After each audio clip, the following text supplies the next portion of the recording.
Hello, comme promis, aujourd'hui je vous présente la recette de wagashi au Bénin et encore appelé wara au Nigeria. Wagashi, c'est un fromage de lait de vache fermenté originaire des Peuls du Bénin. Oui, donc si vous ne le savez pas, il n'y a pas que des Peuls en Guinée, il y a des Peuls au nord du Bénin, on a des Peuls au Nigeria, on a des Peuls au Cameroun, etc.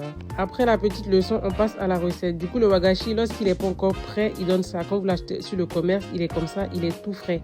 Il y a des gens qui le mangent comme ça. Comme c'est pour le mettre dans la sauce, on va la découper en petits morceaux. Normalement, quand vous avez votre wagashi frais, il doit ressembler à ça. Voilà, s'il ne ressemble pas à ça, c'est que le wagashi il est plus bon. Et donc, on va pré-cuire ça. On met au feu avec de l'eau, du sel et des épices. J'ai mis aussi un peu d'oignon pour relever le goût. Ce qu'ils vont me demander, c'est quelles épices j'ai mis. Vous mettez les épices de votre choix. Il n'y a pas d'épices propices à la recette. Les épices aussi ne sont pas obligatoires si vous n'aimez pas. Après cuisson, ça donne ça. Ça se ramollit encore plus, mais n'ayez pas peur. Ça ne veut pas dire que ça ne sera pas bon, quoi que ce soit. Vous les égouttez très bien, vous les essorez très bien. Ils sont bien secs, on va passer directement à la friture. Du coup, vous mettez directement dans l'huile, comme si vous faites frire un truc classique, quoi.